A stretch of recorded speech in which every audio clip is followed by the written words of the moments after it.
Hey everyone, today we're going to do a winterized oil change, winterized tire change on this on my Ford Focus that my daughter's driving. So we want to get it, make sure it's top shape for the winter, and the winter gets pretty nasty here. So let's go take a look and see what we're going to need for this project.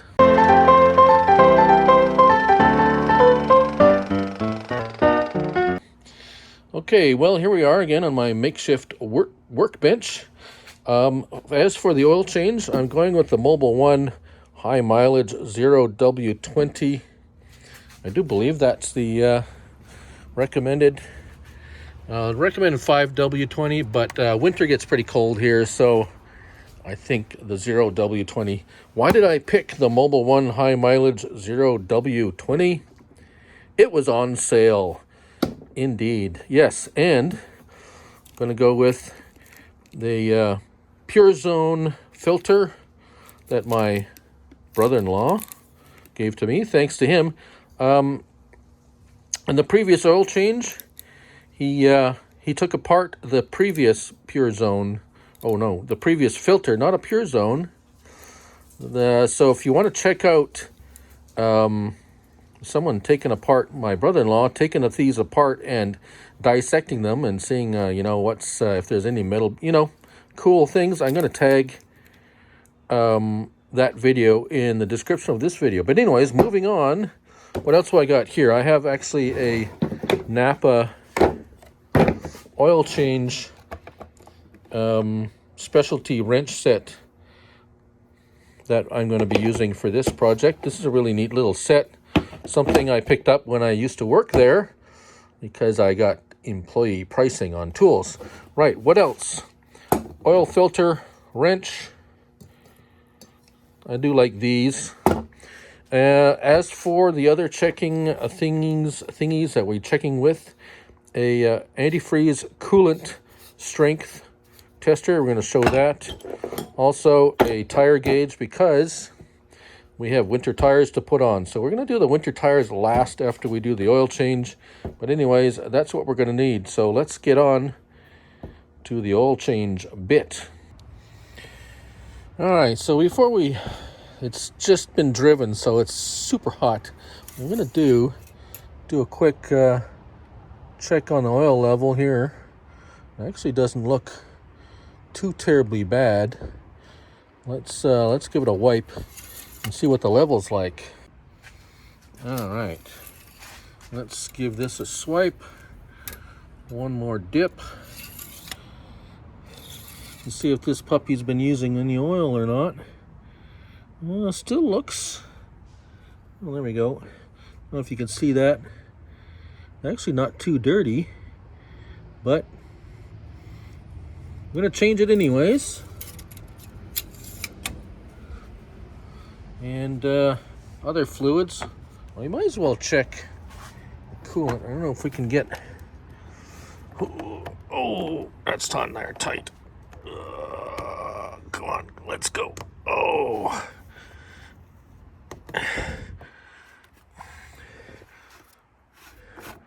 Okay, no pressure in there. Let's go grab our tester. All right, let's see what we got here.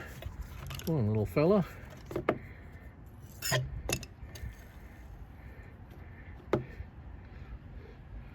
Oh, we're good.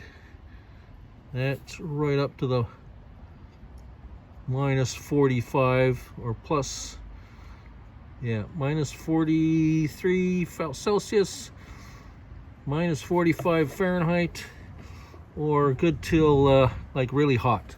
So our coolant is in very good shape.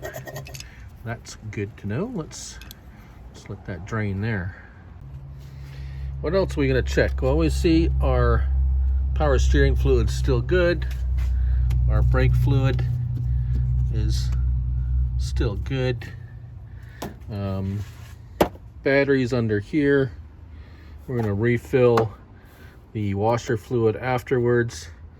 We're going to take a look at the air filter. That's what it's called. Let me go grab tools for this. These Ford Focus have a particularly awful way of attaching these. They have it, there's a nut and bolt, and they rust terribly.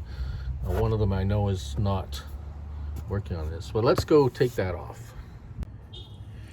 All right, well, actually I thought before we get into doing too much up top, we're gonna let this oil drain out here. Here's the oil drain spot, and this is what's the number on this? The lighting is so bad down here. 13 millimeter. What's nice about this is it has a little magnet in there, and it has a ratcheting thing. Hopefully it's not, if I don't remember, put it on here too tight. No, it's not too tight. And what's nice, it has these little hand thingy ridges on there so that you can undo this and hopefully not get hot oil all over your fingers. And whoa. There we go. So we'll let that drain out all the way, and then we'll deal with the filter, which is in a very inconvenient spot way up behind the engine. So we're going to do that and let this puppy drain out, and then we'll put the yeah, it's not too bad, but you don't want to get it too bad. I'd rather change oil a little sooner ahead of the oil change schedule than too late. All right, well, our oil is draining.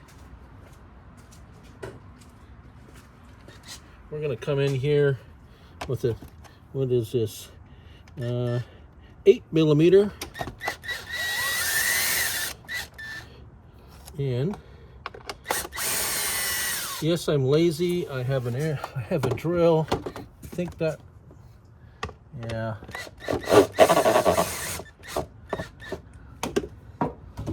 And four bolts. Let's try not to break anything.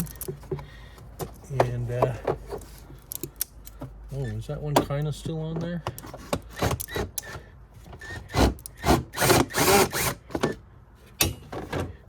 Oh, I think that one was kind of actually being held on. Right, so let's have a look at this air filter. Well, I can't say it's clean, but it's not too bad, and I don't have a replacement filter for it, so it's going back in. Just remember to reconnect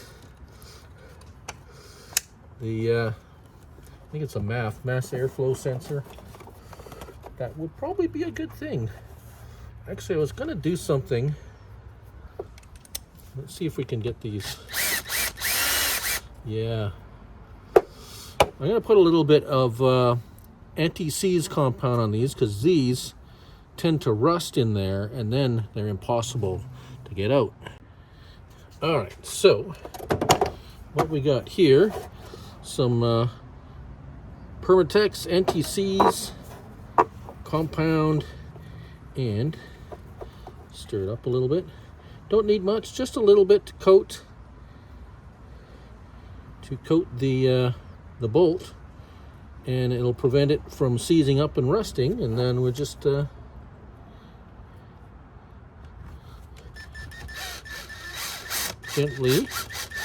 gently, and let's set this to something very light. I don't want to crank it down too hard.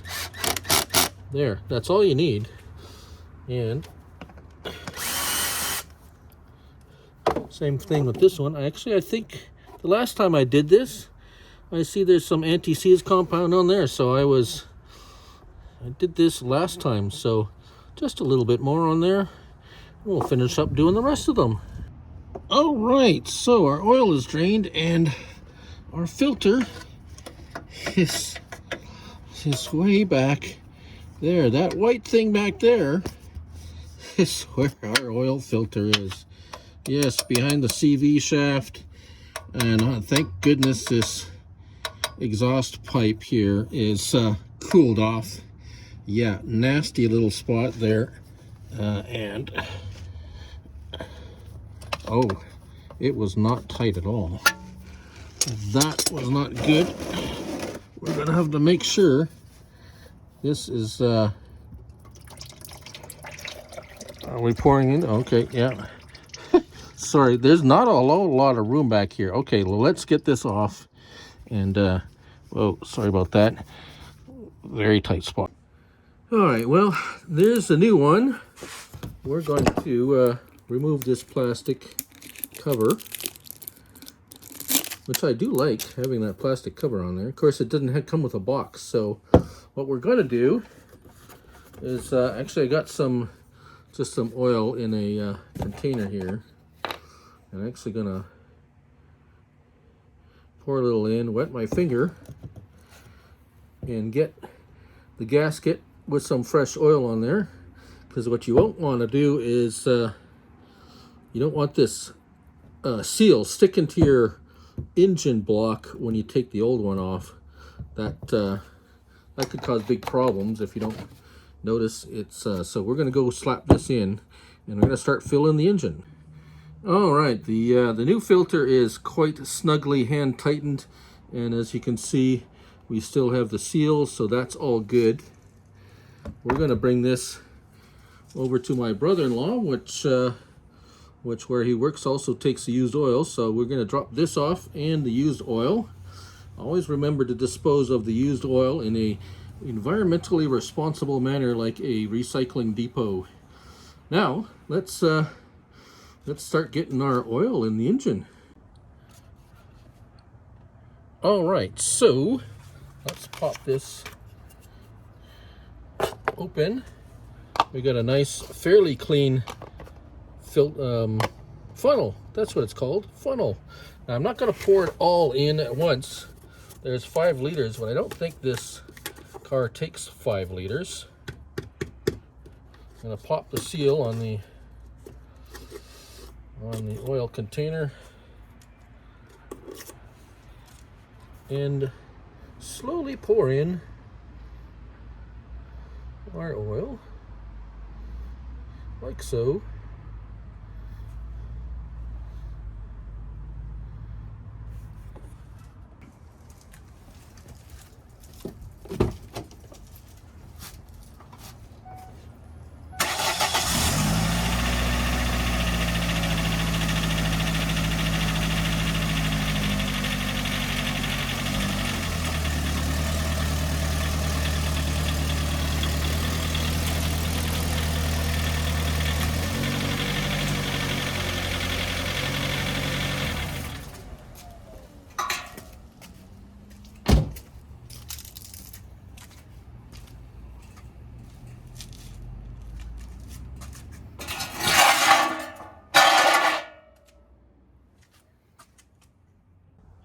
All right, so a quick check underneath the car said that we didn't have a whole bunch of oil puking out or leaking, that I tightened up everything nicely. So we're going to take the stick out, wipe it off, go in for another level, and come out and see where we are at. We are at right about there. So we're going to need about another liter and a bit. So let's go put that in. So the one thing you really don't want to do is overfill a crankcase, because that can give you all kinds of problems. And don't ask me how I know that. Right, so we're going to let that trickle down a little bit into the crankcase. So it's got to go through all the little what's-its and who-its-its and thingamadoodles until it finally reaches the oil pan. And it's always difficult to see the level on freshly clean oil because, well, it's very light. And so we're just below full Gonna give it a tad more, a touch more, and that ought to do it. Right, I'm gonna check it once more before we're done. Make sure you have something like this to catch the oil so it's not dripping all over everything. And there we go.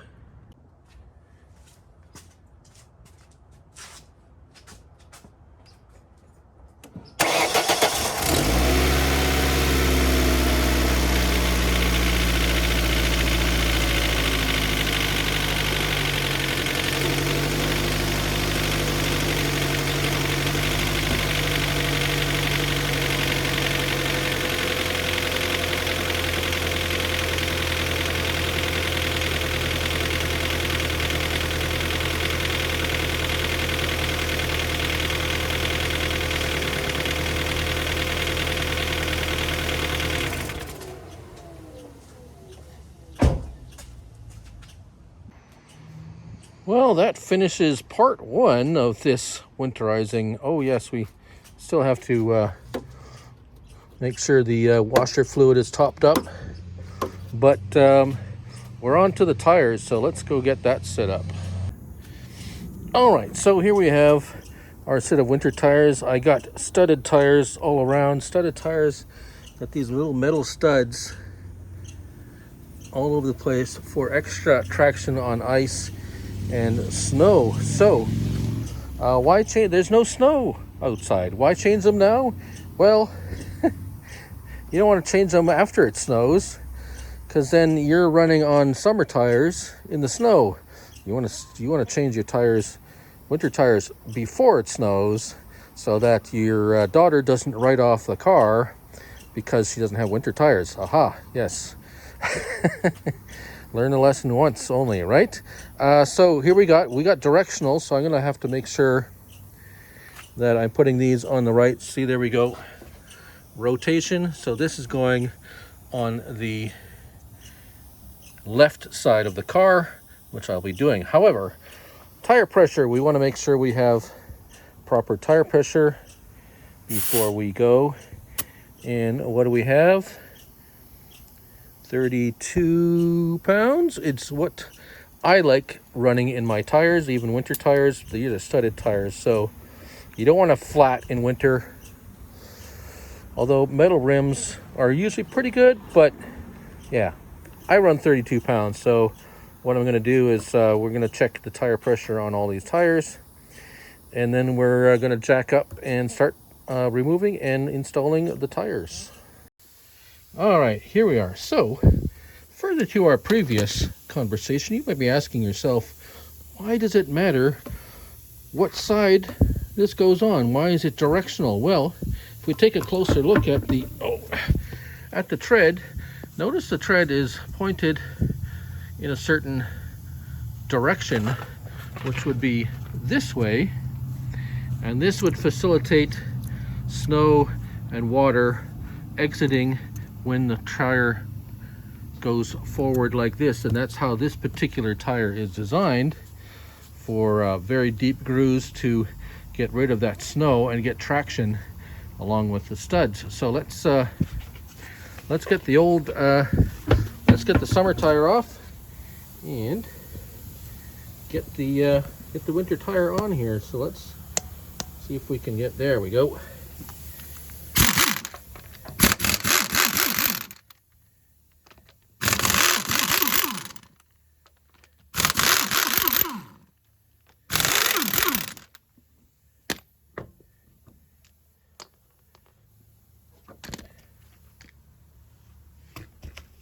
It's also a good time to take a quick look at inside, see what the brakes pads look like, see if the CV boots are broken at all or damaged, the brake lines, everything looks good under here.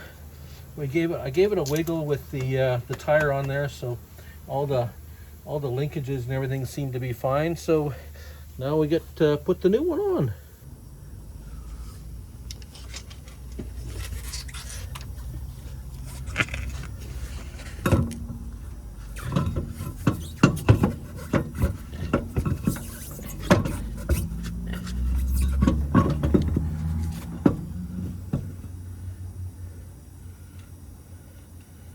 Notice I'm putting it finger tight first.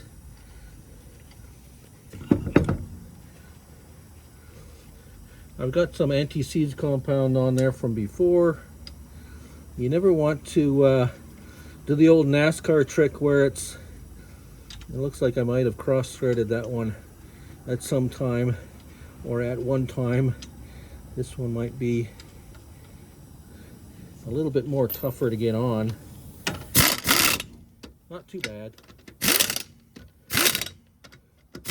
And if at all possible, you want to do cross thread. I'm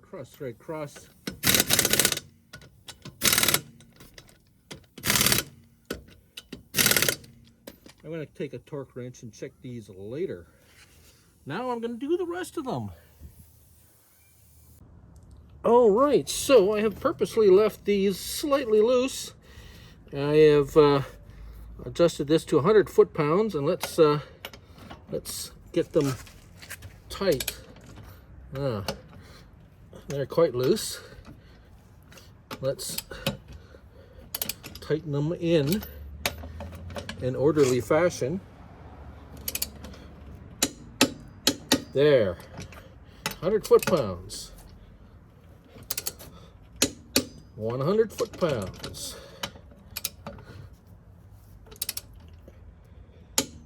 100 foot-pounds.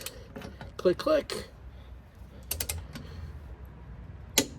There we go. I love these clicking torque wrenches. They're so much easier than the dial ones you used to have. But anyways, I'm going to go ahead and test the rest of them now. So one last tip before we go. According to the instructions, never put it away with it dialed up. Always loosen it up and release whatever pressure or setting in there, and you could tell it's like it has let go. So leave it loose before putting it away, and all will be good with your torque wrench for the next time. And there you have it, folks. Yes, I still have to put some washer fluid in here, but everybody knows how to do that, don't you? Well, thanks for watching. Probably release this on a Saturday or Sunday so you can get your car ready for winter before it snows, if it snows where you are. But anyways, thanks for watching, and remember, do what you love and love what you do. Till next time, bye for now.